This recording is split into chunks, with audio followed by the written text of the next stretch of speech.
Ngicela ukubingelela nguMangotobane sangoma esipolonye ezinye esipolo amathambo uphathe ukhobala sadla sentsimi sikobo sentambo ehliziyo ebomvu zamadoda ndilatshelwa abathathu umanzi olwandle umanzi ababayo nake sengimangeleke nezabafasi esikhona inhliziyo ebomvu nasala siyabuza ngangiposta ivideo ngichaza ngesikhwama sokwelapha useyasho ukuthi noma uphupha ulwa nomuntu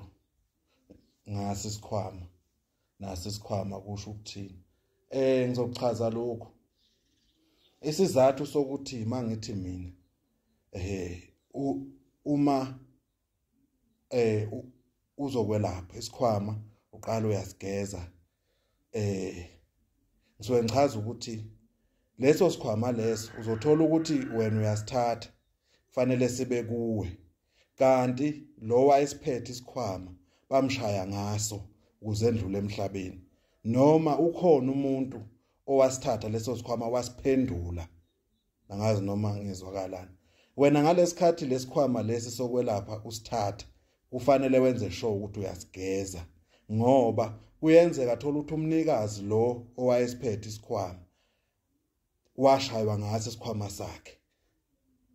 wandlula emhlabeni kusho ukuthi leso sikhwama sesicushiwe ukuthi ozosithatha siphinde futhi naye simshaye yilokho kwenza ukuthi egcineni ukuthola ukuthi abantu abanemimoya before ulungise imimoya qala uyigeze imimoya ngoba bonke labantu laba lemoya eyangena kubo before izongena kuwe bahambe emhlabeni ukuhamba kwabo awazi noma bashaywa ngayo lemoya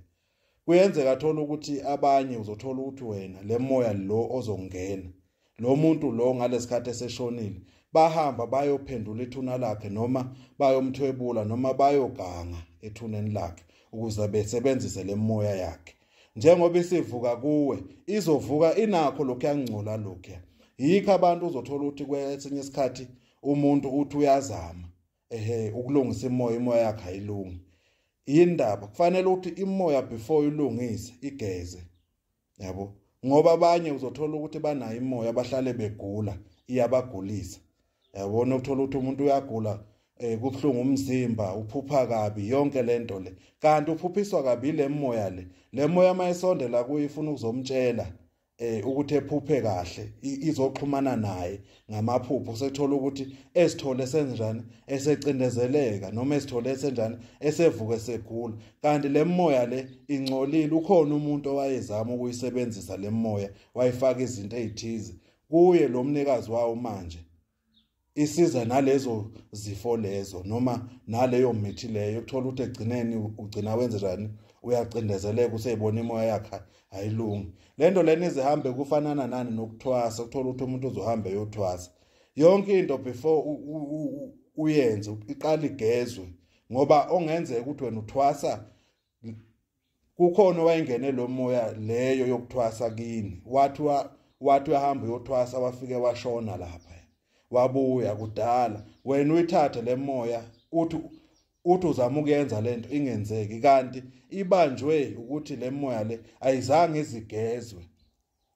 ngiyazi abantu bazongibuza ukuthi igezwe kanjani mkhulu no angizeli ukuzothwasisa la ngiyafundisa ukuthi abantu bazi ukuthi yonke into mawuyenza into yomoya iqale kugezwe ini le moya futhi mayisigeziwe le moya kufanele ukuthi ikhulume ichazela ukuthi yona eyiphi uhlobo lemoya kukhona abantu okuthola ukuthi uyalapha akazazi ukuthi nayo yini yabo naye uhambe etshela abantu ukuthi mina nginemoya akayazi lo moya ukuthi iyini yabo yena usho nje ngoba besho ngoba yonke into makuthiwa wena unemoya le moya kufanele ihlukane wazi ukuthi wena mina nginomoya walokhu yabo izothe le moya isigeziwe mase ke siyakwazi manje ukukhuluma ukuthi no mase qala manje kuvela izinto ngokufanana kwakhona ukuthi no le moya lena evelayo imoya kanje isichazile ukuthi le moya ingeyani yabo abanye umuzwa othi umuntu hayi mina ngayilungisa imoya engaqeda ukulungisa umoya engavele ngahluleka noma kwavele kwabanzima empilweni awukwazi ukuthinta into eyakuyathinta umuntu ungazange uzuyigeze wena Siyathokoza uMangothobani.